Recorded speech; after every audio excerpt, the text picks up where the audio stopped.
Hello, my good friends. How are you today? May God bless you all. I will not introduce anything. You guys watch the video and feel it. Then let's evaluate together. The fluorescent light in Maya Jackson's tiny Brooklyn bathroom buzzed like it was auditioning for a horror flick. She stood frozen in front of the chipped porcelain sink, her reflection staring back from the foggy mirror. In her hand, 3 pregnancy tests lay side by side on the counter, each screaming the same impossible truth. 2 pink lines. Her heart jackhammered in her chest, and her braids swung as she shook her head, muttering, "No way, no damn way." Maya, a 32-year-old 5th-grade teacher at Prospect Heights Elementary, wasn't the type to panic. She'd handled rowdy kids, nosy parents, and a landlord who thought maintenance meant ignoring her calls. But this was next-level chaos.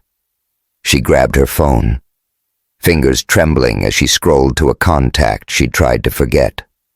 James Carter, the billionaire CEO she'd met 6 weeks ago at a fancy Manhattan gala. The man she'd spent one reckless, unforgettable night with before ghosting him like he was a bad Tinder date. She hit call, pacing her cramped apartment. The living room smelled faintly of the gumbo she'd cooked for Sunday dinner, and Alicia Keys' "If I Ain't Got You" played softly from a Bluetooth speaker. Her couch, a thrift store find with faded blue cushions, was piled with grading papers and a half-finished quilt her grandma had started. This was her world, cozy, chaotic, and proudly black. James Carter, with his penthouse and private jet, didn't belong here. Yet here she was about to drop a bomb on his perfectly curated life. He picked up on the 3rd ring, his voice low and polished like he was closing a billion-dollar deal. "Maya, is that you?" She swallowed hard, clutching the phone. "Yeah, it's me. We need to talk." "Like now? Everything okay?" His tone shifted, concern creeping in. "It's 2 in the morning. Trust me. I wouldn't be calling if it wasn't serious." She took a deep breath, the words tumbling out before she could chicken out. "James, I'm pregnant. Not just pregnant, triplets. 3 babies. And they're yours." Silence. Dead, deafening silence. She could almost hear the gears grinding in his head from across the city. Finally, he croaked. "That's impossible. The doctor said." "I know what the doctor said." She cut in, her voice sharper than she meant. "Less than a 1% chance, right? Well, congratulations. We hit the jackpot 3 times over." Another pause. Then a thud, like he'd dropped something heavy. "Maya, I need to see you. Can I come over?" She glanced at the clock. 2:15 a.m. Her first instinct was to say no to keep him out of her space, but those 3 pink lines weren't going anywhere. "Fine. But don't expect me to roll out the red carpet." James Carter's penthouse in Manhattan was a world away from Maya's Brooklyn walk-up. Floor-to-ceiling windows framed the glittering city skyline, reflecting off polished marble floors. His king-sized bed, draped in silk sheets, sat untouched. He hadn't slept a wink since getting an email from his doctor 3 hours ago. Extremely low sperm count. Poor motility. Less than 1% chance of natural conception. At 42, he'd built Carter Tech into a $20 billion AI empire. He owned a brownstone in Park Slope, a villa in Tuscany, and a fleet of cars that could make a gearhead weep. But the one thing he secretly craved, a family, was now a biological long shot. He tossed his phone onto the bed, running a hand through his dark hair. For years, he'd dodged relationships, telling himself he was too busy. Truth was, he was terrified of turning into his father. Walter Carter, a cold, work-obsessed tycoon who'd treated James and his brother like business assets. Lately, though, watching his younger brother Michael with his kids had stirred something in James, a longing he couldn't shake. And now this email had slammed the door shut. When his phone rang and Maya's name flashed on the screen, his heart skipped. He hadn't heard from her since their night together, despite his calls and texts. She'd captivated him at the gala with her warm laugh, sharp wit, and complete disinterest in his wealth. Her dark skin had glowed against her yellow dress, and those expressive brown eyes had undone him. They'd danced to a slow jazz number, her curves pressed against him, and one thing led to another. It was the kind of night you don't forget, no matter how hard you try. Now her voice was shaking his world apart. Triplets. He grabbed his keys, adrenaline surging. Impossible or not, he needed to see her. Maya's apartment was a fifth-floor walk-up in Bed-Stuy, the kind of place where the stairs creaked and the radiator hissed like it had a personal grudge. When James knocked, she opened the door, her braids pulled back in a messy bun, wearing a faded Howard University hoodie and yoga pants.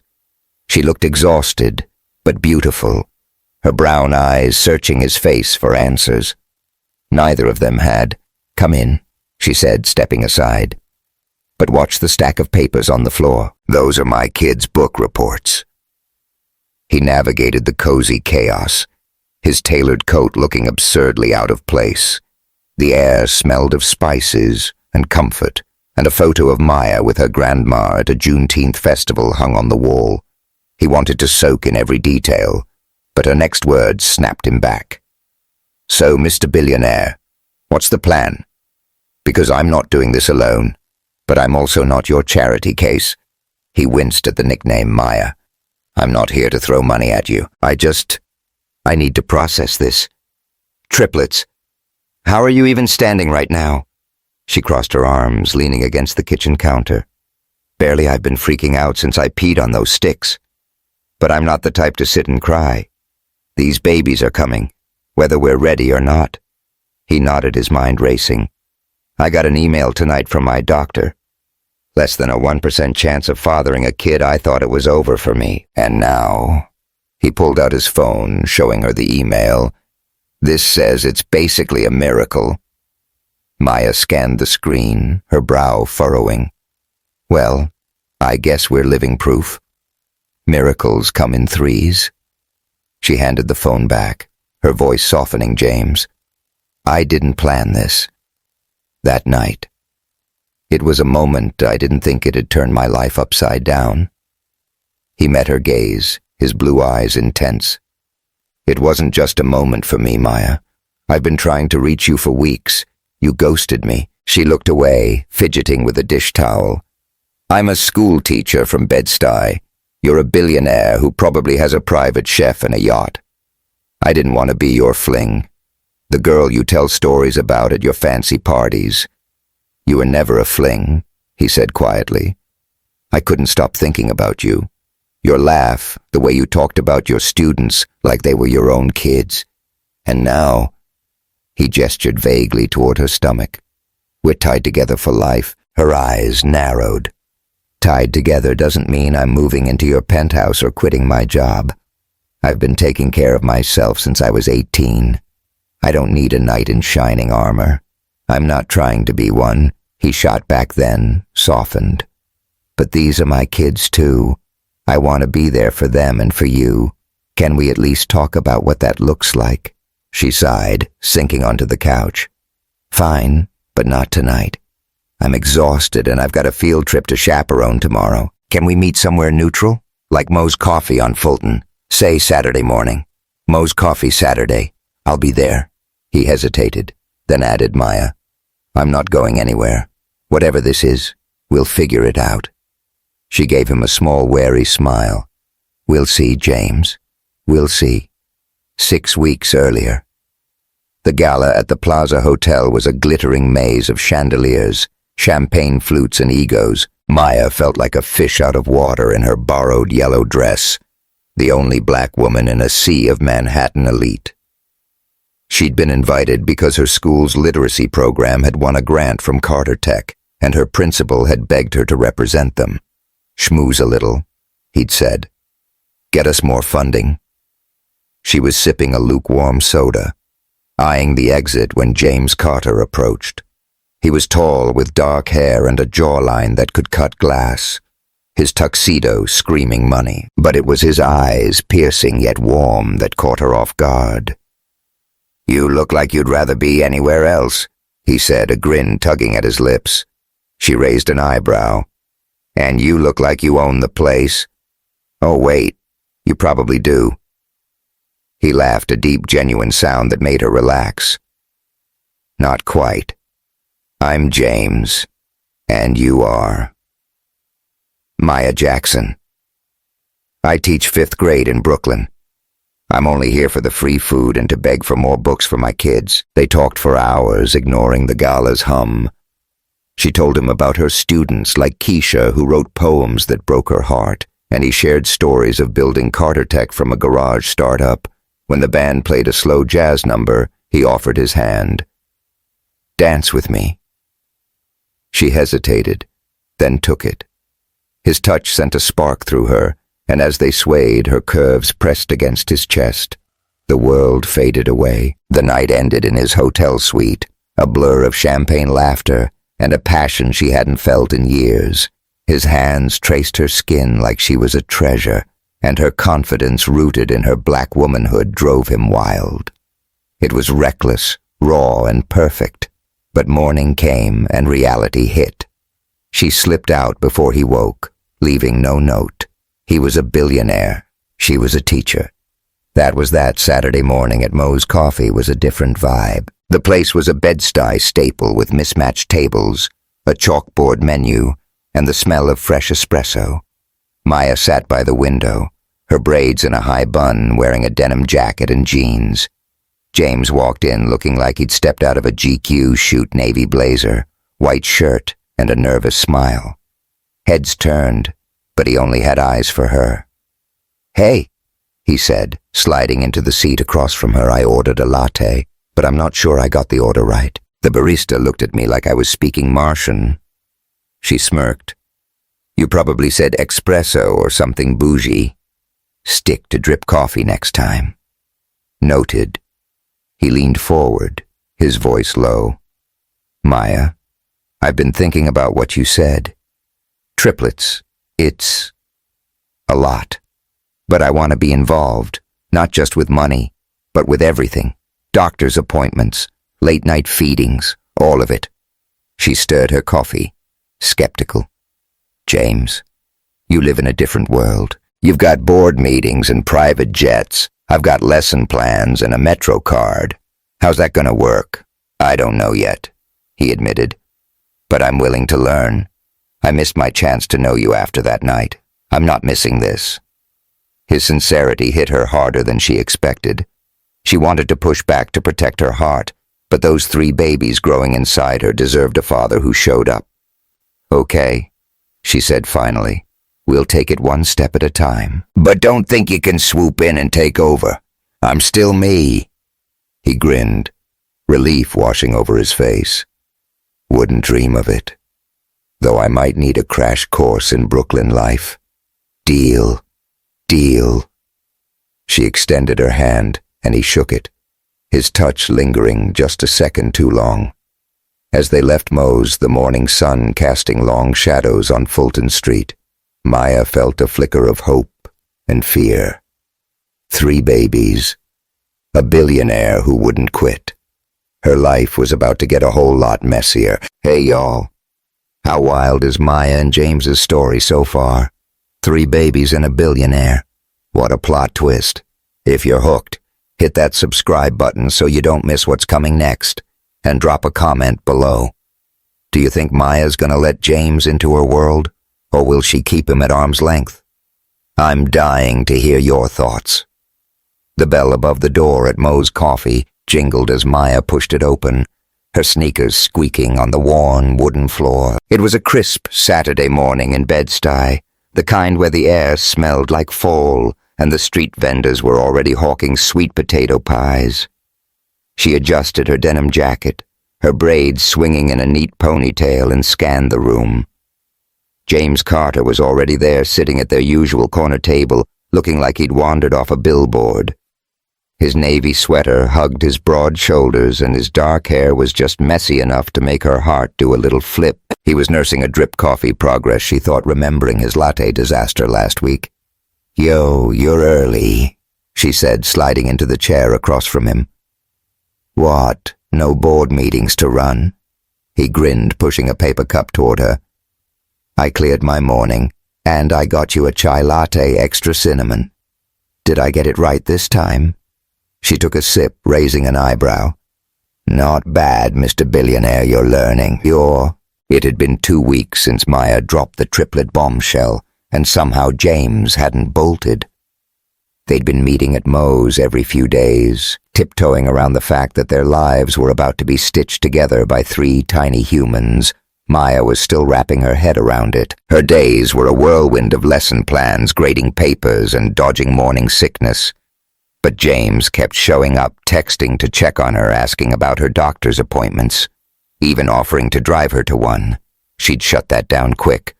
"I've got a Metro card and 2 legs." She'd told him I'm good. Today, though, she'd agreed to let him into her world a little more. He'd asked to see her school, Prospect Heights Elementary, where she'd been teaching for 7 years. Part of her was curious. Could a guy who lived in a penthouse handle her chaotic, underfunded classroom? The other part was terrified. Letting him in meant risking her heart, and Maya Jackson didn't do vulnerable.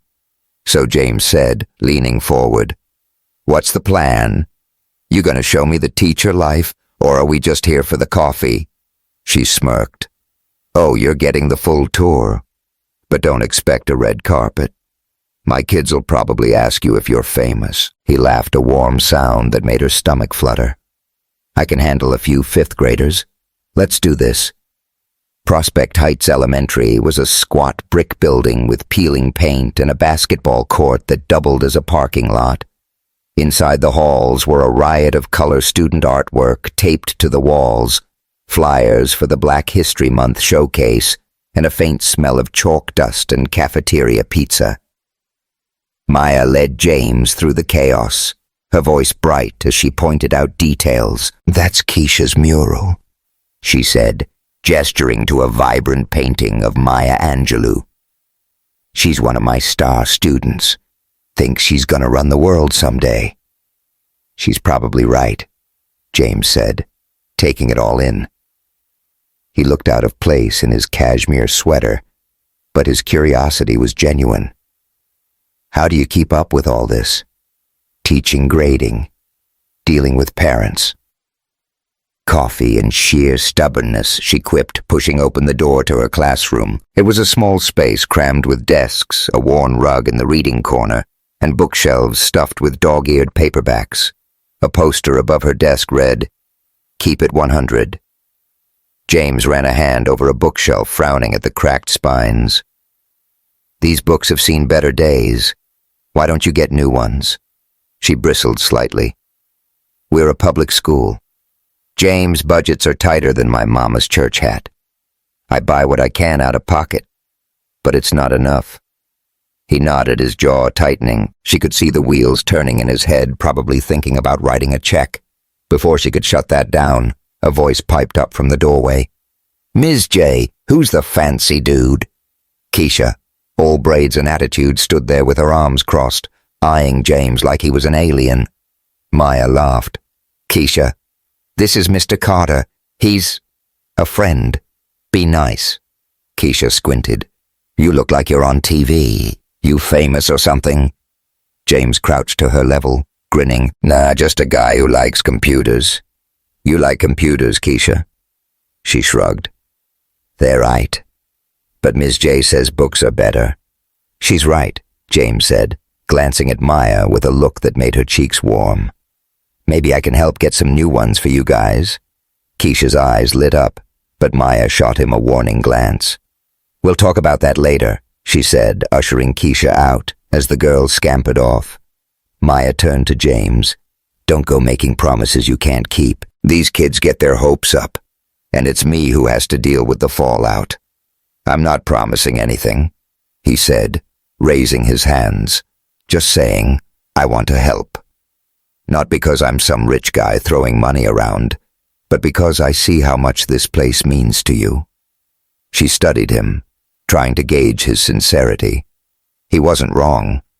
Her classroom was her heart and soul, but letting him in even a little felt like handing over a piece of herself. "Come on," she said finally. "There's one more stop on the tour." The stop was Mother Zion AME Church, a Bed-Stuy landmark where Maya had been singing in the choir since she was a kid. Sunday service was in full swing when they arrived, the sanctuary alive with gospel music and swaying bodies. Maya slipped into a pew, James beside her looking like a fish out of water in his designer coat. The choir launched into "Oh Happy Day," and Maya couldn't help but join in, her voice soaring. James leaned over, whispering, "You didn't tell me you could sing like that." She grinned, nudging him. "There's a lot you don't know about me, Carter. Try to keep up."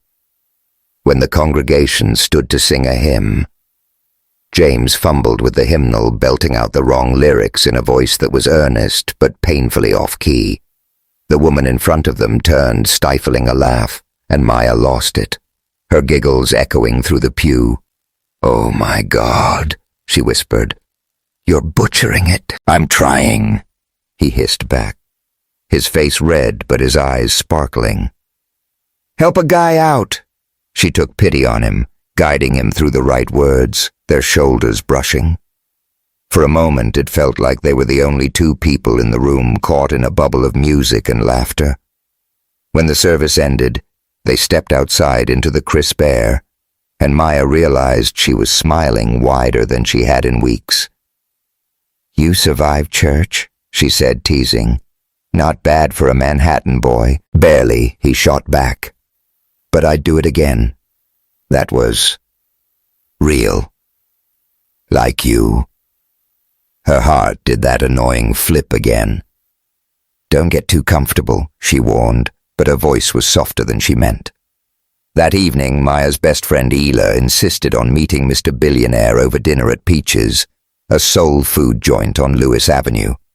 The place was packed, the air thick with the smell of fried chicken and cornbread, and Outkast's Ms. Jackson thumped from the speakers. Hila, a freelance journalist with a shaved head and a knack for spilling tea, sized James up the second he walked in. "So you're the guy who's got my girl all twisted up," Hila said, leaning back in her chair. "You ever been to a place like this? Or do you just eat gold-plated kale salads?" James chuckled, unfazed. "I'm more of a burger guy, but I'm down to try anything." "What's good here?" "Everything," Maya said, passing him a menu. "But if you don't get the jerk chicken, you're doing it wrong." He took her advice, but when the plate arrived, piled high with spicy chicken and collard greens, his first bite sent him into a coughing fit. "Holy!" he gasped, grabbing his water. "Is this food or a flamethrower?" Hila cackled. "Welcome to Brooklyn, fam. You gotta build up your spice tolerance." Maya couldn't stop laughing, her eyes tearing up as James chugged water like his life depended on it. "I told you it's hot," she said, handing him a piece of cornbread. "Eat this. It'll save you." He took the cornbread, their fingers brushing, and shot her a mock glare. "You're enjoying this way too much." "Maybe a little," she admitted, her smile lingering as they ate. Hila grilled James with the subtlety of a sledgehammer. "So what's your deal? You planning to stick around for Maya and these babies? Or is this just a rich guy phase?" Hila, Maya hissed, kicking her under the table. James didn't flinch. "I'm in it for the long haul," he said, his eyes on Maya. "I know I've got a lot to learn about her world, but I'm not going anywhere." Hila raised an eyebrow, clearly not sold, but Maya felt a warmth spreading through her. He wasn't just talking the talk. He was showing up even when it meant choking on jerk chicken or butchering hymns. The next week, James invited Maya to his world, the Carter Tech headquarters in Manhattan. The building was a sleek glass tower, all chrome and minimalist vibes, with young coders in hoodies typing furiously at standing desks. Maya felt like she'd stepped into a sci-fi movie, her sneakers squeaking on the polished floor. James gave her the grand tour, pointing out prototypes and explaining their latest AI project like a kid showing off his toys. "This is wild," she said, peering at a screen displaying code she couldn't begin to understand. "You built all this from scratch, with a lot of coffee and a few meltdowns," he said, grinning. "Want to see my office?" His office was on the top floor with a view that made her jaw drop. Central Park sprawling below the city, a glittering maze. A single photo sat on his desk, him and his brother Michael at a Mets game, both laughing. It was the only personal touch in the sterile space. "You don't strike me as a baseball guy," she said, picking up the photo. "I'm full of surprises," he replied, stepping closer. "Like how I can't stop thinking about you." Her breath caught. He was close now, close enough that she could smell his cologne, feel the heat of him. "James," she started, but the words died as he tilted her chin up, his thumb grazing her jaw. "I know you're scared," he said softly. "I am too. But I meant what I said at Peaches. I'm in this, Maya. For you, for our kids." She wanted to pull away to protect herself, but her body had other ideas. She leaned in, and when their lips met, it was like that night at the gala, all over again, slow, searing, and full of promise. His hands settled on her waist, and she felt the world tilt just for a moment. When they pulled apart, her heart was racing. "We're supposed to be taking it slow," she said, half laughing. "We are," he said, his voice husky. "That was me being very restrained." She swatted his arm, grinning despite herself. "You're trouble, Carter, and you're worth it," he shot back. As they left the building, the city lights twinkling around them, Maya felt a shift. James wasn't just a billionaire crashing into her life. He was becoming someone she could lean on, someone who saw her for who she was. But a nagging voice in her head warned her. Their worlds were still miles apart and trouble was bound to follow. Maya Jackson was no stranger to whispers. Growing up in Bed-Stuy, she'd heard them all about: her mom's strict church rules, her dad's love for old-school jazz, or her own stubborn streak that got her through college on scholarships and grit. But the whispers at Prospect Heights Elementary on Monday morning were different. They were sharp like knives, disguised as smiles, and they cut deep. She was in the teacher's lounge pouring coffee into her world's okayest teacher mug when Mrs. Thompson, the third-grade teacher, slid a copy of the New York Post across the table. The headline screamed, "Billionaire's Baby Trap." Brooklyn teacher snags Carter tech CEO with triplets. Below it was a grainy photo of Maya leaving Moe's coffee with James, her denim jacket and braids unmistakable.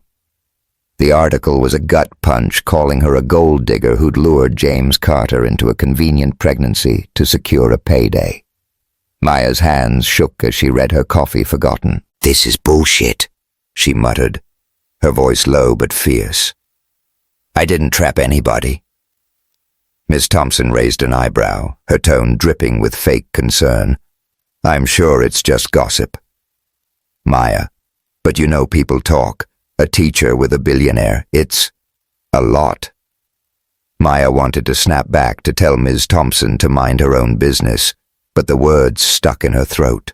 She grabbed the paper and stormed out, her sneakers pounding the linoleum. By lunchtime, she'd overheard parents whispering in the pickup line and caught her students, her kids, giggling about Ms. J's rich boyfriend. Even Keisha, her star pupil, tugged her sleeve and asked, "Ms. J, are you famous now?" "No, baby," Maya said, forcing a smile. "Just caught up in some grown-up nonsense." But it wasn't just nonsense. It was a public shaming, and it stung worse because it wasn't just about her. It was about her babies, her integrity, her blackness. She'd spent her life proving she was more than stereotypes, and now this rag was painting her as a schemer who'd played the oldest trick in the book. She fired off a text to James. "We need to talk, now." James was in a boardroom at Carter Tech when Maya's text lit up his phone. The room was a sea of suits, all eyes on him as he pitched a new AI platform to investors. But the words "now" in all caps made his stomach drop. He excused himself, stepping into the hallway, and called her. "Maya, what's wrong?" "You okay? You seen the post?" Her voice was tight like a wire about to snap. "They're calling me a gold digger, James. Saying I trapped you with these babies. You know anything about this?" His blood ran cold. "What?" "No, I swear I didn't." He fumbled for his phone, pulling up the Post's website. The headline hit him like a freight train. "Maya, this is garbage. I'd never let this happen." "Well, it's happening," she shot back. "My colleagues are side-eyeing me. Parents are gossiping and my kids are asking if I'm a celebrity. This is my life, James, not some tabloid game I'm coming to you," he said, already grabbing his keys. "Where are you, school? But don't make a scene. I've got enough eyes on me." He was there in 30 minutes, his Tesla looking absurdly out of place in the school's potholed parking lot. Maya met him outside. Her arms crossed her brown eyes, blazing. "You got any idea who leaked this?" she demanded. "Because someone knew about us and I didn't tell a soul except Isla." James ran a hand through his hair, his jaw tight. "I didn't tell anyone either, but—" He hesitated, a name flashing in his mind. "My father. He's got connections, and he's not exactly thrilled about us." "Your father?" Maya's voice rose, drawing a glance from a passing janitor. "You're saying Walter Carter, Mr. Big Shot, decided to drag me through the mud?" "I don't know for sure," James said, his voice low. "But I'll find out. I promise." She shook her head, her braids swinging. "Promises don't fix this, James. I'm the one dealing with the fallout. You're still the golden boy, but I'm the black girl who's got to prove she's not a stereotype." Her words hit him hard and he reached for her hand.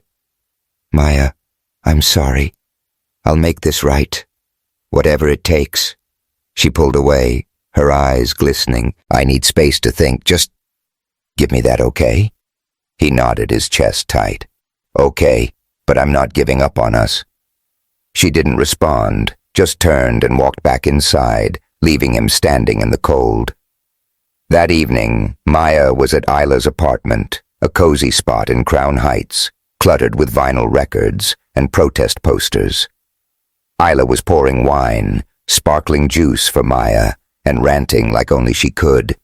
"Girl, this Post mess is straight up trash," she said, slamming the bottle down. "They're out here acting like you're some soap opera villain. You need to clap back." Maya sank onto the couch, rubbing her temples. "Clap back? How, Isla?" "I'm a teacher, not a PR firm, and I'm exhausted. Morning sickness is kicking my ass, and now I've got this." Isla sat beside her, her voice softening. "I know, babe. But you're Maya. Freaking Jackson. You've been through worse. Remember when we were broke in college, eating ramen for a month straight? You didn't break then, and you won't now." Maya managed a small smile. "You're right. But I don't know what to do about James. What if he's part of this? Like maybe he didn't mean to, but his world is leaking into mine, and it's messy." Before Isla could respond, Maya's phone buzzed, a text from Malik, her old college friend and occasional shoulder to lean on. "Saw the news. You okay? Want to grab coffee and talk?" Malik was a graffiti artist with a heart as big as his murals, and he'd always understood her in a way few others did. They'd almost been more than friends once, but she'd chosen her career over a relationship. Now his offer felt like a lifeline. "Malik wants to meet up," she told Isla, showing her the text. Isla raised an eyebrow. "Oh, Mr. Soulful Artist is back. Be careful, Maya.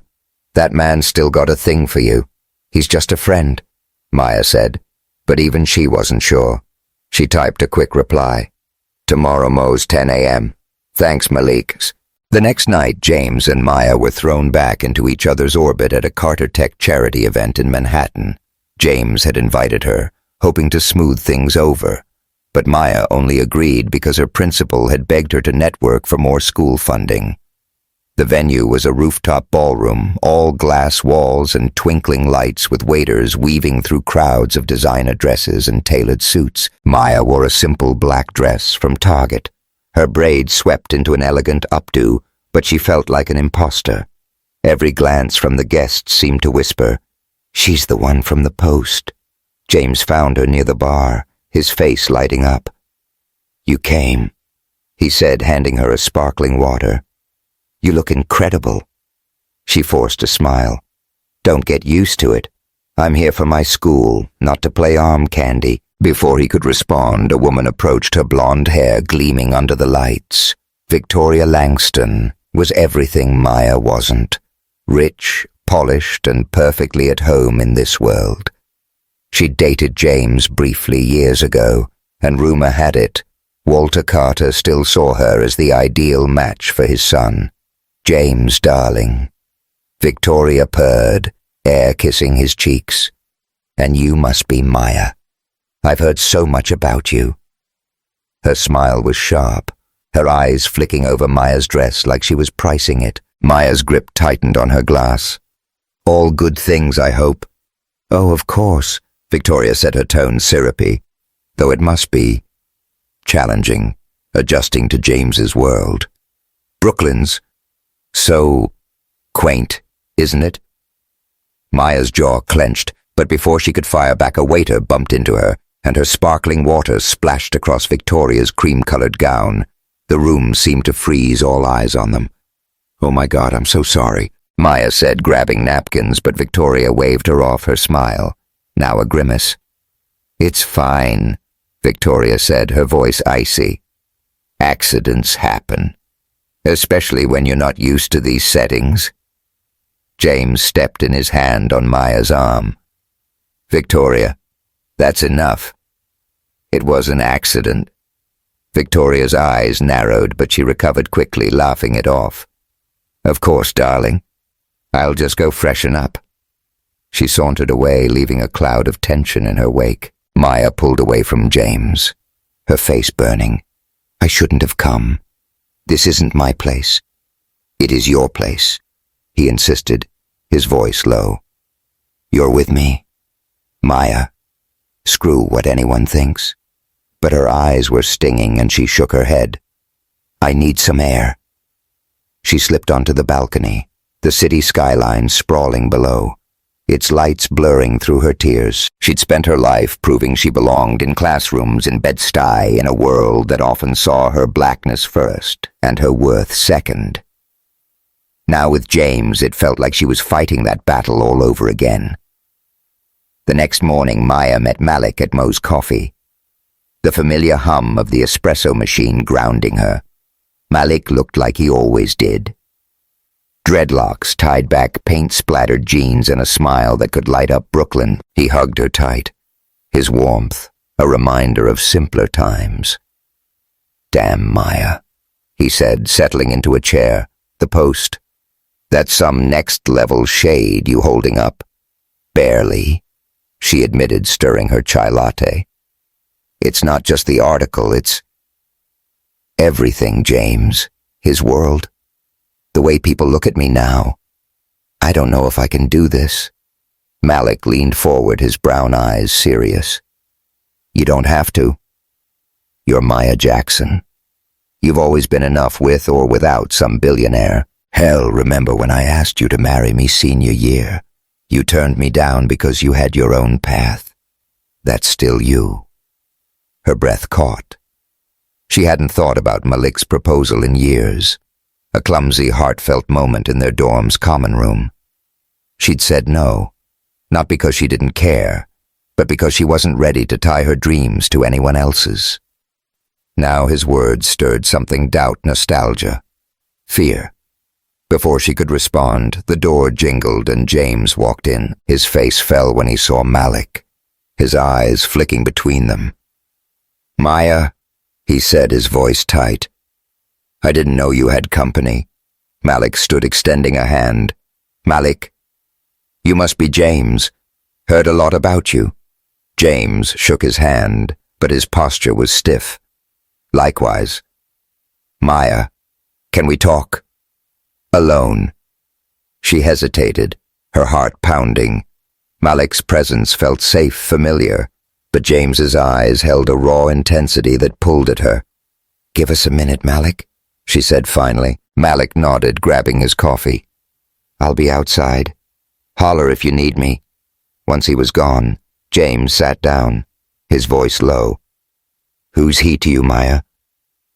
"Because I heard him mention a proposal and I'm trying real hard not to lose it right now." She sighed, pinching the bridge of her nose. "Malik's a friend. He proposed years ago, but I said no. It's ancient history. You don't get to walk in here acting like I owe you my whole past." "Then talk to me," he said, his voice breaking. "I'm fighting for us, but I can't do it alone. That article, it's killing me too. I think my father's behind it and I'm going to confront him, but I need to know you're in this with me." She looked at him, his blue eyes pleading, and felt her resolve waver. "I don't know, James. Your world's tearing me apart, and I'm not sure I'm strong enough to keep up." He reached for her hand, but she pulled back. "I need time," she said, standing. "Just give me that." He nodded, his face a mask of pain. "Take all the time you need. But I'm not walking away." As she left Mo's, Malik waiting outside, Maya felt the weight of her choices pressing down. The article, Victoria Malik James. It was all too much. And somewhere in the shadows of James's world, someone was pulling strings, waiting to see if she'd break. Maya Jackson was used to pushing through. She'd pushed through late-night grading sessions, parent-teacher conferences that felt like interrogations, and the kind of morning sickness that made her curse the universe. But at 28 weeks pregnant with triplets, her body was starting to wave a white flag. She sat in the waiting room of Brooklyn Community Health Center, her hands resting on her swollen belly, feeling the gentle kicks of her babies. Zoe, Olivia, and Ethan names she'd picked out during a rare quiet moment with James. The fluorescent lights buzzed overhead, and the plastic chair creaked under her weight. She was alone today, having told James she needed space after the New York Post scandal and the awkward run-in with Malik. Her Dr. Nguyen, a no-nonsense woman with a knack for calming Maya's nerves, frowned at the blood pressure cuff. "Maya, your numbers are high. Too high. Have you been under stress?" Maya let out a dry laugh. "Doc, my life's a soap opera. Tabloids calling me a gold digger, my students' parents whispering, and a billionaire baby daddy who's trying way too hard. Stress is my middle name right now." Dr. Nguyen didn't smile. "This isn't a joke. High blood pressure in a triplet pregnancy could mean preeclampsia. We need to run more tests. I'm sending you to the hospital for monitoring." Maya's stomach dropped. "Hospital? Like right now?" "Right now." Dr. Nguyen said, her voice firm but kind. "I'm calling ahead to Kings County. Pack a bag and get there. ASAP." Maya nodded, her mind racing. She grabbed her phone, hesitating over James's contact. She'd pushed him away, needing to protect herself, but the thought of facing this alone terrified her, swallowing her pride. She typed a quick text. "At hospital. Blood pressure's bad. Can you come?" His reply was instant. "On my way. Hang in there." Kings County Hospital was a maze of sterile hallways and beeping machines. By the time James arrived, Maya was hooked up to monitors and IV dripping meds into her arm. Her yellow sundress was swapped for a hospital gown, and her braids were tucked under a cap. She looked small in the oversized bed, but her eyes were fierce, like she was daring the universe to mess with her. James burst through the door, his tie loose and his hair a mess. "Maya," he said, his voice thick with relief. "You scared the hell out of me. What's going on?" "Preeclampsia," she said, her voice steady despite the fear gnawing at her. "High blood pressure. Some protein in my urine.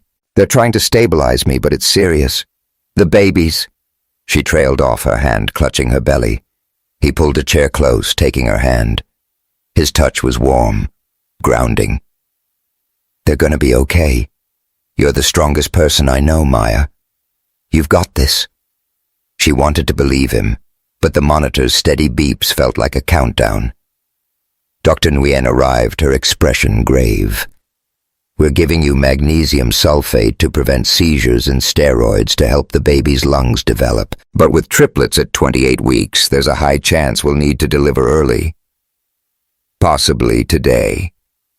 Maya's breath hitched. Today. They're too small. They're not ready. We'll do everything to keep them in as long as possible, Dr. Nguyen said. But if your condition worsens, we prioritize your safety and theirs. Prepare yourselves. James squeezed her hand, his face pale but resolute. Whatever it takes, Doc. Just tell us what to do. As Dr. Nguyen left, Maya turned to James, her eyes glistening. I'm scared, James. I've been acting tough, but I don't know if I can do this. He leaned in, his forehead touching hers. You don't have to do it alone. I'm here, Maya. For you.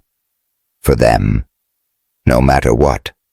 Her tears spilled over and she let him hold her, his arms a shelter against the storm.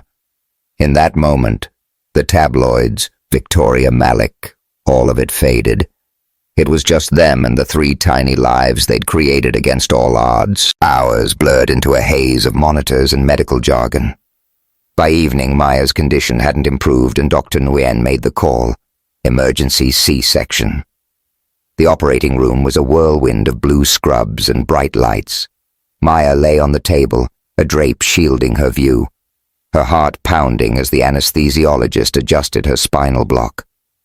James stood by her head, his hand gripping hers, his face a mix of terror and determination. You're doing amazing, he whispered, his voice steady despite the chaos.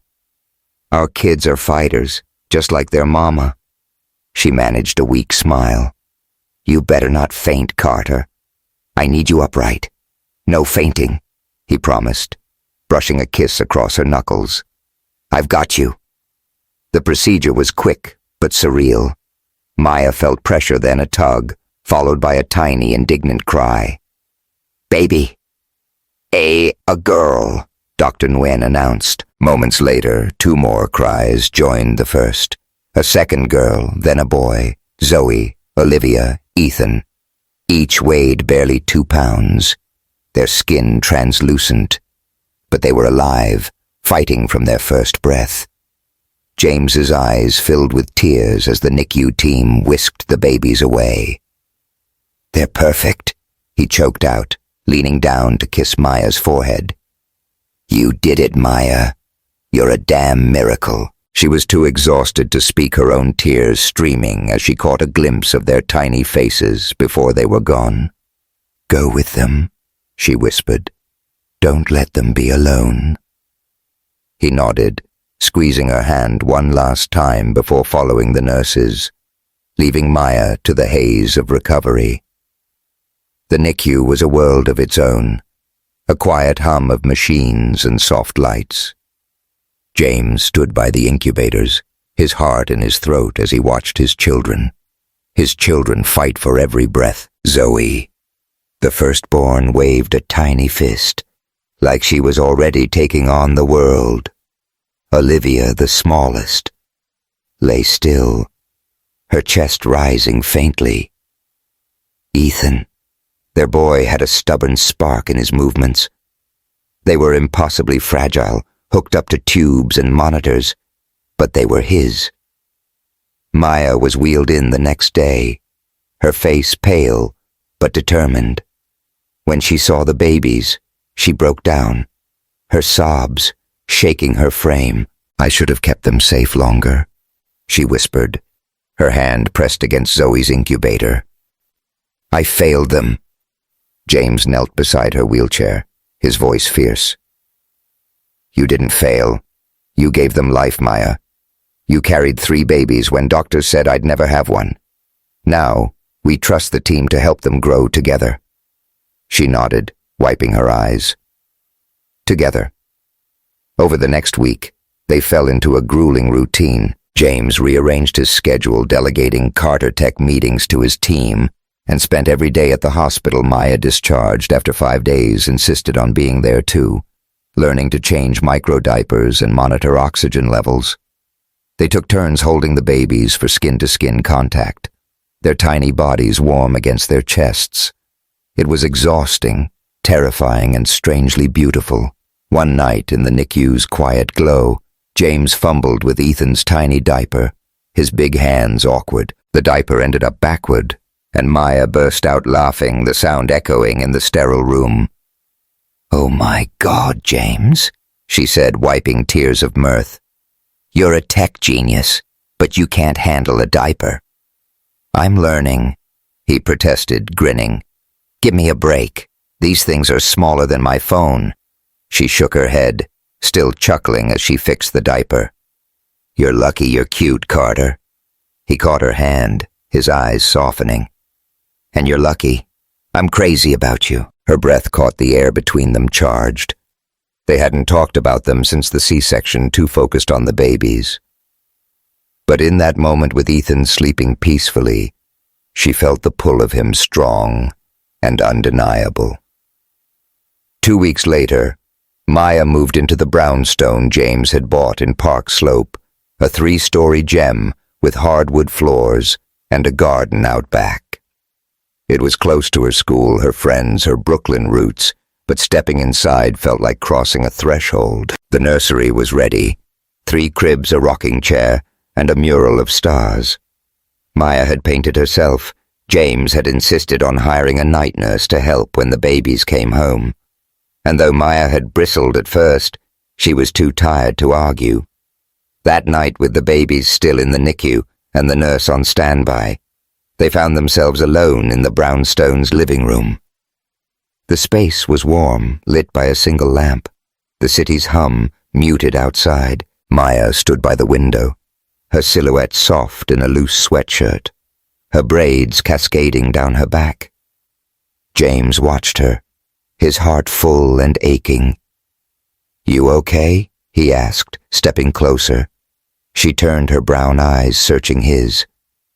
"I don't know. This us, the babies, this house, it's a lot. I keep waiting for the other shoe to drop." He closed the distance, his hands settling on her shoulders. "Let it drop. We'll catch it together." She looked up at him, her defenses crumbling. "You make it sound so easy." "It's not," he said, his voice low, "but you make it worth it." The air crackled and she moved first, pulling him into a kiss that was hungry, desperate, alive. His hands slid to her waist, pulling her close, and she responded with a fierceness that took his breath away. They stumbled to the couch, her curves pressed against him, his fingers tracing the strength of her black womanhood, bold, unapologetic, radiant. It was a dance of need and trust, their bodies speaking what words couldn't. The world fell away, leaving only them tangled in the glow of something new. When they finally pulled apart, breathless and tangled, Maya rested her head on his chest. "We're not supposed to be doing this," she murmured, a smile in her voice. I said, "Slow, remember." "Too late," he said, kissing her forehead. "I'm all in, Maya Jackson." She laughed softly, but her heart was racing. For the first time, she believed they could make this work. The next morning, as they sat in the NICU, each holding a baby, Maya's phone buzzed with a text from Malik. "Heard about the babies. Congrats. But we need to talk. I fucked up, Maya. I talked to a reporter. Didn't mean for it to blow up like this." Her stomach churned the warmth of the night before, replaced by a cold dread. Malik, her friend, her safe harbor, had betrayed her. And if he'd talked, who else was out there ready to tear her world apart? Maya Jackson sat in the nursery of the Park Slope brownstone, rocking Zoe in her arms. The room was a soft haven of pastel blues and yellows with a starry mural she'd painted glowing under the dim light. Zoe, now 4 pounds and change, was finally starting to look like a baby instead of a fragile bird, her tiny fists curling against Maya's chest. Olivia and Ethan slept in their cribs, the hum of the baby monitor, a constant reminder of their fight to grow stronger. It had been 3 weeks since the triplets came home from the NICU, and Maya was running on fumes, love coffee, and sheer stubbornness. The text from Malik still burned in her mind. I fucked up, Maya. I talked to a reporter. She hadn't responded too raw from the betrayal. Malik, her ride or die from college, had spilled her business to a tabloid, turning her life into a headline. She'd trusted him, and now she was paying the price. Worse, it made her question everyone, James, Ela, even herself. Was she naive to think she could straddle her Brooklyn roots and James's billionaire world? James was in the kitchen, heating bottles, his sleeves rolled up and his hair a mess. He'd practically moved into the brownstone, sleeping on the nursery's pull-out couch or crashing in the guest room after late-night feedings. They hadn't talked about them since that electric night on the couch, too caught up in diapers and doctor's visits, but Maya felt him, his presence, his effort, his quiet determination to be more than a checkbook dad. It scared her how much she was starting to rely on him. Her phone buzzed, pulling her from her thoughts. A message from Isla Girl. Check Twitter. It's bad. Maya's heart sank as she opened the app. A new article was trending, this one from a gossip site. Carter Tech CEO. Distracted by baby mama drama, investors panic. It quoted anonymous sources claiming James was neglecting his company, with Carter Tech's stock dipping 3% amid personal chaos. There was even a blurry photo of her leaving the hospital, her face tired but unmistakable. Son of a Maya, muttered, her grip tightening on the phone. Zoe stirred and she forced herself to breathe, rocking her daughter gently. This wasn't just about her anymore. It was about James, their babies, and a world that wouldn't let them breathe. James walked in, balancing 3 bottles like a pro. What's wrong? He asked, catching her expression. She handed him the phone, her voice tight. More gossip. Now they're coming for your company because of me. He scanned the article, his jaw clenching. This is nonsense. The stock's been volatile for weeks. Has nothing to do with us. I'll handle it. Handle it. How she snapped, standing to lay Zoe in her crib. Every time we turn around, there's another headline. First, I'm a gold digger. Now, I'm tanking your empire. I can't do this, James. He set the bottles down, stepping closer. Maya, none of this is your fault. Someone's stirring the pot, and I'm gonna find out who. Who, your dad? She shot back. Or maybe Victoria throwing shade from her penthouse. Or hell, maybe it's Malik, since he's already sold me out. James froze. Malik, what do you mean sold you out? She sighed, rubbing her temples. He texted me, said he talked to a reporter, didn't mean for it to blow up that Post article. Probably him. James's face darkened, his hands balling into fists. And you're still talking to him after he proposed to you back in the day. Her eyes flashed. Don't start, James. Malik's a friend. That proposal was years ago, and I said no. You don't get to play jealous when I'm drowning in your world's drama. I'm not jealous, he said, his voice low but strained. I'm trying to protect us, but I need to know you're all in, Maya, because I am, and it's killing me to see you pull away. She turned away, her throat tight. I don't know if I can be all in. Not when every step I take feels like a trap. The silence was heavy, broken only by Ethan's soft whimper. James picked him up, his movements gentle despite the tension. We'll talk later, he said quietly. Let's just get through tonight. The next morning, Maya was at the pediatrician's office. Ethan cradled against her shoulder. Zoe and Olivia were with the night nurse, a godsend named Carla, who'd become Maya's lifeline. The doctor's news wasn't good. Ethan had a mild respiratory infection, common in preemies, but scary as hell. We'll start antibiotics, the doctor said. Keep him hydrated and monitor his breathing. If he worsens, bring him back immediately. Maya nodded, her heart in her throat. She texted James, who was at Carter Tech for an emergency board meeting. Ethan's sick, antibiotics. I'm scared? His reply was quick. I'm leaving now. Be there in 20. True to his word, he showed up at the brownstone, his suit rumpled and his eyes bloodshot. "How's our boy?" he asked, taking Ethan from her arms. "Hanging in there," she said, her voice shaky. "But I feel like I'm failing him." "Failing all of them." "You're not," he said, fiercely rocking Ethan. "You're the best mom these kids could have. We'll get through this. But the weight of everything, Ethan's illness, the tabloids, Malik's betrayal was crushing her." She sank onto the couch, her head in her hands. "James, I can't keep up. Your company's in trouble. My reputation's shot. And now Ethan. Maybe we're trying to force something that doesn't fit." He set Ethan in his bassinet, kneeling in front of her. "Don't say that. We're a team, Maya. You, me, these babies. We're building something real." "Are we?" she asked, her eyes searching his. "Or are we just caught up in the chaos? 6 months ago, we didn't even know each other. Now we're playing house. But I'm still the black girl from Bed-Stuy, and you're still the guy with the world at his feet." His face fell, but he didn't back down. "I don't care about the world. I care about you. About us." She wanted to believe him, but doubt was a heavy anchor. "I need to do this on my own for a while," she said finally. "Stay here. Be a dad. But let's pump the brakes on us.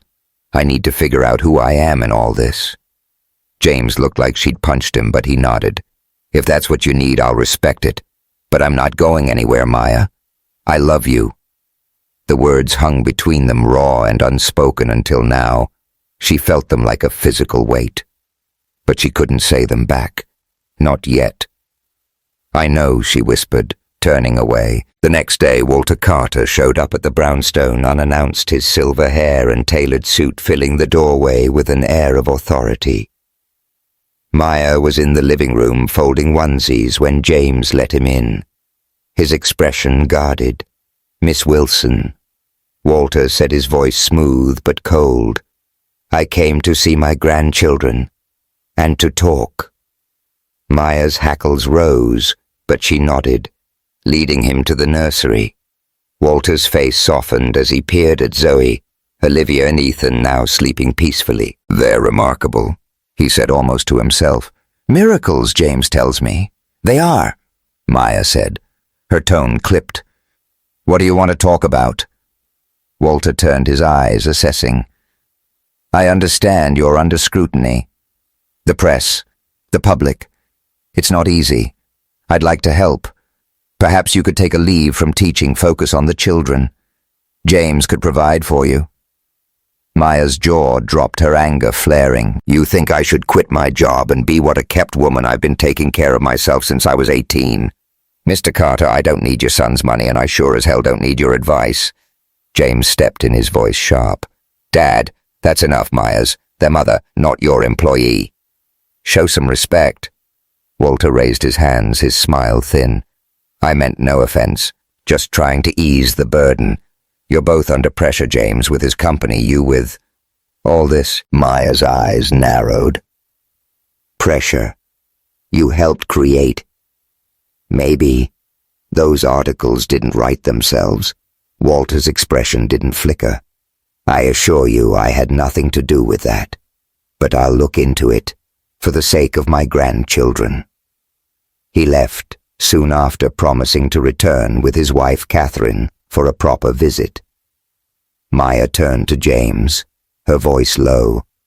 "He's lying. I can feel it." "I'll handle him," James said, but his tone was weary, like he was fighting a losing battle. That evening, Isla threw a small party at her apartment to celebrate the triplets' 3-month milestone. It was a Brooklyn affair. Soul food, a playlist heavy with Beyoncé and Kendrick Lamar, and a crowd of Maya's friends and neighbors. James showed up determined to fit in, even if it meant enduring Ila's relentless teasing. "Yo, Mr. Billionaire," Ela called, handing him a plate of fried catfish. "You ready to dance tonight? Or you still recovering from that church hymn disaster?" James grinned, taking the plate. I'm saving my moves for the right moment. Don't want to outshine y'all." The room laughed, and Maya felt a flicker of warmth. He was trying, really trying. When Single Ladies came on, Isla dragged him to the makeshift dance floor, and James gave it his all, his awkward hip thrusts sending everyone into hysterics. Maya couldn't help but laugh, snapping a video on her phone. "This is going viral," she teased, waving the phone. "Only if you're in it," he shot back, pulling her into the dance. Their laughter mingled, and for a moment it felt like they could be okay, but the moment didn't last. Later, as they cleaned up, Maya's phone buzzed with another text from Malik. "I'm sorry, Maya. I was jealous. Said too much. Can we meet? I owe you." Her heart sank. Malik's betrayal wasn't just a mistake. It was personal, and it made her wonder what else was lurking, waiting to unravel her fragile world. She showed the text to James, expecting anger, but he just looked tired. "What do you want to do?" he asked. "I don't know," she admitted. "But I can't keep living like this, waiting for the next hit. I'm moving forward with the babies alone for now. We can co-parent, but I need space from us." James nodded, his eyes shadowed. "I'll give you space. But I meant what I said, Maya. I love you and I'll wait." As he left the nursery, heading to his penthouse for the first time in weeks, Maya felt a void where his presence had been. She looked at her babies sleeping soundly and whispered, "Your daddy's a good man, but I gotta figure out if I'm strong enough for this." Outside, James sat in his car, staring at the brownstone's warm lights. His phone rang his assistant, warning of another board meeting to address the stock dip. But his mind was on Maya, on the family he'd almost had. He dialed Ela, his voice low. "I need your help. I'm losing her, and I don't know how to fix it." Ela's response was sharp, but kind. "You want to keep her? Stop trying to save her and start listening. She's not your project, James. She's your partner." He hung up the words, sinking in. If he was going to win Maya back, he'd have to fight, not with money or promises, but with something real. But first he had to face the shadows, his father, the press, and the truth about who was tearing them apart. Maya Jackson stood in the nursery of the Park Slope brownstone, watching the morning light filter through the starry mural she'd painted. Zoe, Olivia, and Ethan were 6 months old now, their cribs a testament to the miracle of their survival. Zoe was already trying to crawl, her tiny hands slapping the mattress with determination. Olivia, the quiet one, gazed at the mobile above her, and Ethan's gummy smile lit up the room whenever Maya whispered his name. They were her heart, her fight, her everything. But as she adjusted Ethan's blanket, her mind was on James. Carter, the man who'd become her rock, her frustration, and if she was honest, her home. It had been 2 weeks since she'd asked for space, and James had respected her boundaries, staying at his penthouse but showing up every day to help with the babies. He'd change diapers, heat bottles, and even sing off-key lullabies that made her laugh despite herself. But the distance between them felt like a wound, and Maya was tired of running from her feelings. The New York Post scandal, Malik's betrayal, Walter's meddling, it had all pushed her to the edge, but James's quiet love had kept her from falling. Her phone buzzed with a text from Isla. "Get your ass to the school. Big surprise. Bring the babies." Maya frowned, confused. It was a Saturday, and Prospect Heights Elementary should have been empty, but Isla's cryptic message had a spark of excitement, so Maya bundled the triplets into their stroller, grabbed the diaper bag, and headed out. The crisp spring air carried the scent of blooming cherry blossoms, and Brooklyn hummed with its usual rhythm. Kids playing basketball, vendors selling jerk chicken, and the faint beat of hip-hop from a passing car. When she reached the school, her jaw dropped.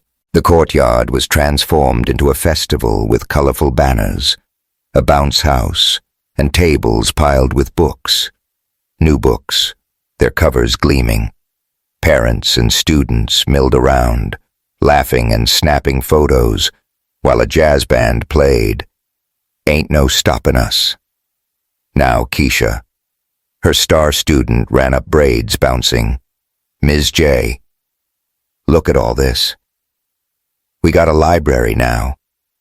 Maya blinked, stunned. A library? Keisha, what's going on? Before Keisha could answer, James stepped out from the crowd, his navy blazer swapped for a Carter Tech hoodie and jeans. He looked nervous but determined.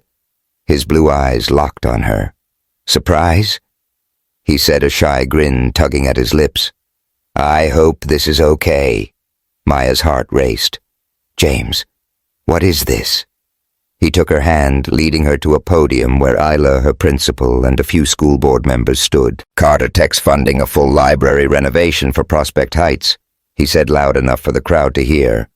New books, computers, a reading lab, the works. But it's not just about money. It's about honoring the woman who makes this place a home for these kids. Maya Jackson, this is for you. The crowd erupted in cheers, and Maya felt tears prick her eyes. Keisha hugged her legs, whispering, You're the best, Ms. J. Maya looked at James, her voice catching. You did this, for my school, for our community. He corrected his hand, squeezing hers. I listened, Maya. You're not just a teacher. You're a force. I want to build with you, not over you. She was speechless, her heart swelling. This wasn't a flashy billionaire stunt. It was James meeting her where she lived, respecting her world. Hila sidled up, smirking. Told you he's not all bad, girl. Now don't mess this up. Maya laughed through her tears, swatting Isla's arm. Shut up, Isla. That afternoon, the brownstone was quiet, the babies napping after the excitement. Maya was in the kitchen stirring a pot of gumbo for dinner when the doorbell rang. She opened it to find her parents, David and Eleanor Wilson, standing there, suitcases in hand. They'd been in Tanzania for missionary work, their visits rare but cherished. Her mother, elegant in a flowing skirt, pulled her into a tight hug. Maya, my baby. Look at you, a mama now. Her father, his beard grayer than she remembered, kissed her forehead. We saw the news online. Triplets. You don't do anything halfway, do you? Maya laughed, leading them inside. Y'all could have warned me you were coming. We wanted to surprise you. Eleanor said, her eyes twinkling. And meet our grandbabies. Where are they? As they cooed over the triplets in the nursery. James arrived looking nervous but eager. Mr. and Mrs. Wilson, he said, extending a hand. I'm James Carter. It's an honor. David shook his hand, his gaze appraising. We've read about you, son. Quite a story you and Maya have. Eleanor was less subtle, her eyes narrowing. You're the billionaire. Huh? Tell me, James. You know how to make gumbo, or you're just good at signing checks? James chuckled, unfazed. I'm more of a check signer, ma'am, but I'm willing to learn. Maya's gumbo smells like heaven. Maya hid a smile as her mother softened. Well, you're in luck. I'm teaching a master class tonight. Grab an apron. Dinner was a chaotic, joyful affair with David telling stories of Tanzania, Eleanor quizzing James on his intentions, and Hila crashing the party with a bottle of sparkling cider. James held his own, charming her parents with his earnestness. When he helped clear the table, Eleanor whispered to Maya, He's got a good heart, baby. Don't let fear hold you back. Maya nodded, her throat tight. She was starting to see it too. The next day, James took Maya to Prospect Park, the triplets in their stroller. The park was alive with spring cherry blossoms falling like confetti, joggers weaving through paths and a street performer playing saxophone. They found a quiet bench by the lake, the water glinting under the sun. James pushed the stroller, his face serious. I owe you an apology, he said, sitting beside her.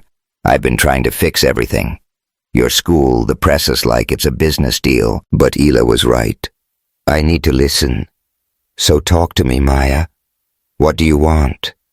She looked at him, his blue eyes raw with vulnerability, and felt her walls crumble. "I want to be me," she said. "The black girl from Bed-Stuy who loves her students, her gumbo, her church. I want to raise our kids with love and roots, not just money. And I want you, James, but not if it means losing myself." He took her hand, his voice steady. "You won't lose yourself. I love who you are, every part, the way you sing off-key to Alicia Keys, the way you fight for your kids at school, the way you make me want to be better. I'm not asking you to change. I'm asking to be your partner." Her heart pounded and she leaned into him, their foreheads touching. "I'm scared," she admitted. "But I love you too. I think I have for a while." His grin was like sunshine, and he kissed her soft and deep, the world fading away. The babies cooed in their stroller as if approving, and Maya laughed against his lips. "We're a mess, Carter. The best kind," he said, pulling her close. That evening, James had one more surprise. He drove Maya and the triplets to Mother Zion, AME Church, where the sanctuary was lit with candles, the stained glass windows glowing.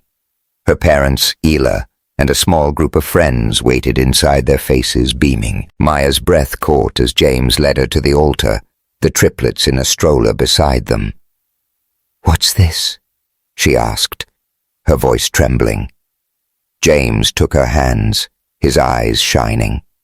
"Maya Jackson, you've given me everything. I never thought I could have a family, a home, a reason to wake up every day. You're my miracle, and I want to spend my life proving it." He dropped to one knee, pulling out a velvet box. Inside was an emerald ring, its green stone surrounded by diamonds, simple yet stunning. "It reminded me of your eyes," he said, his voice thick. "The first thing I noticed that night at the gala. Will you marry me?" Tears streamed down her face and she laughed, nodding. "Yes, James. Yes, I'll marry you." The room erupted in cheers as he slid the ring onto her finger, pulling her into a kiss that felt like a promise. Isla whooped, yelling, "About damn time!" And her mother dabbed her eyes, whispering prayers of thanks. David clapped James on the back, his smile wide. "Welcome to the family, son." Later in the brownstones' master bedroom with the babies asleep and the house quiet, Maya and James found each other again. The room was bathed in moonlight, the air warm with their closeness. He kissed her slowly, his hands tracing her curves, and she responded with a tenderness that spoke of trust. Their love was gentle this time, a quiet celebration of their commitment. Each touch a vow. When they lay tangled in the sheets, her head on his chest, she whispered, "You're my home, James, and you're mine." He murmured, kissing her hair. The triplets' 6-month birthday was a Brooklyn bash at the brownstone, with soul food, a bounce house, and a playlist that had everyone dancing. Walter and Catherine Carter arrived, their presence tentative but warm. Walter pulled Maya aside, his voice low. "I was wrong about you," he said. "I spoke to some associates, and it fueled those articles. I'm sorry. You're a remarkable woman, and my son's lucky to have you." Maya nodded, her guard still up. "Thank you, Walter. But it's not just about me. It's about respecting our family." He met her gaze, a flicker of respect in his eyes. "I'll do better for my grandchildren. Ela ever." The instigator grabbed the mic, toasting the couple to Maya and James, from billionaire to diaper champ. "Y'all beat the odds, and I'm proud as hell." The crowd laughed, and James raised a glass, his arm around Maya. "To beating the odds," he set his eyes on her, "and to forever." Maya clinked her glass against his, her ring catching the light. "Our forever." As the party wound down, Maya stood on the brownstones terrace looking at the Brooklyn skyline. James joined her, the triplets asleep inside their family complete. She thought of the journey, a chance night, a miracle pregnancy, a love that survived scandals and doubts. They'd beaten impossible odds, building a world that was theirs, rooted in love and resilience. "What you thinking?" James asked, his voice soft. She smiled, taking his hand. That sometimes the best things in life are the ones you never saw coming. Hey y'all, what a ride Maya and James took us on, right? From a one-night spark to a family of 5, they proved love can conquer anything. If you loved this story, hit that subscribe button to catch more epic tales and drop a comment below. What was your favorite moment? The proposal in the church, James's dance, fail at Isla's party, or something else? I'm all ears, so let me know.